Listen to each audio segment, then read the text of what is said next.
for Talk to Me Tuesday on Tuesday, November 17th. Well, guess what? I just started sewing again. And I can do that because I finally got everything that is currently in this room is in its new home. There are still some things in another room that belong in this room.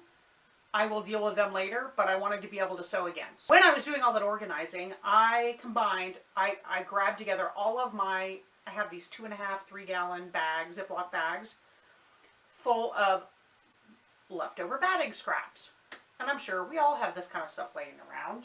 I keep them to use them for small things like mug rugs and coasters and things like that, for gifts.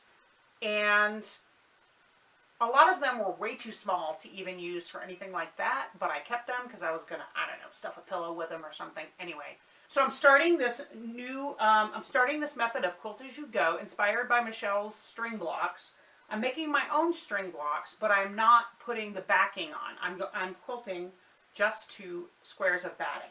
So what I did was I went through all of my batting, and anything that was not a specialty batting, like a fusible or like Insul Bright or any of that kind of stuff, those are all still kept in their separate little bags in this big bag. This bag was overflowing. I emptied out 2.5, 3-gallon bags of batting scraps that were all 80% cotton or higher, and not fusible, not any kind of specialty batting. And I got my Quilt-as-you-go out and my charm square die, which does 2 charms at a time, and I cut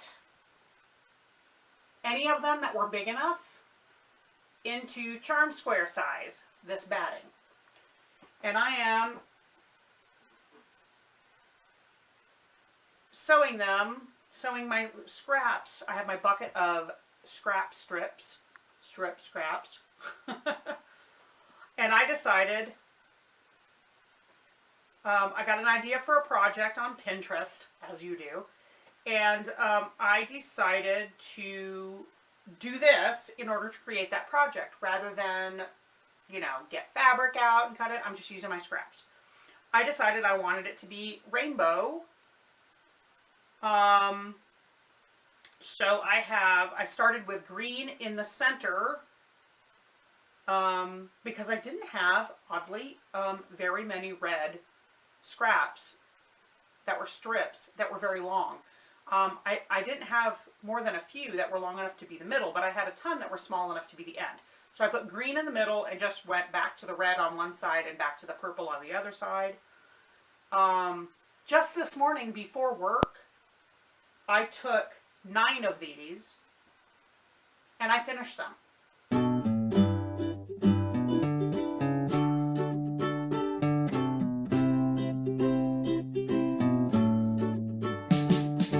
Super fast, right? I was able to crank out all the squares yesterday morning before work. Anything that was too small for this, I gave myself permission to throw away because today was garbage day. I figure they're biodegradable. You know how much easier it is to store this in one bag as opposed to 3 giant bags of wadded up leftover strips of batting. So that's what happened there. So now all my leftover batting is either big enough for like a wall hanging, or I might have a couple that are big enough even for like a preemie size quilt. They can be pieced together to do a Project Linus quilt, a Franken batting, practice quilts just to try something new. Anything smaller than that was cut into one of these or thrown away. And if it was too small for one of these 5-inch squares, it was thrown away. I don't throw things away. This is a big step for me. So I can't be saving every little tiny scrap of fabric. I just don't have space for that. I can make many things with these. I can make mug rugs. I'm so excited to do this. Now, I actually was going to use paper originally to do string blocks with. This is going to be so much easier because I'm using up all of these scraps. I had no trouble cutting them. I only did 2 layers of batting. This is all very low loft batting. I only did 2 layers for each pass of the AccuQuilt, and it cut it with no problems. Didn't have any problems at all. It was great. That's what's going on. I'm actually sewing things again. I'm so excited. I don't know if I'm going to do more of these or if I'm going to dive into my Lucy's Love Notes the rest of this week to get those caught up. I might not work on the final block for that, which is a large applique block, until the weekend. But that's okay. That's it for me. And I actually am caught up watching everybody's videos for once. So I hope that everybody gets to have a crafty week this coming week. I hope everybody has an okay week. Things are good. Your families are good. And I look forward to watching your videos. I hope you have some fun stuff for me to watch. And I will see you next week.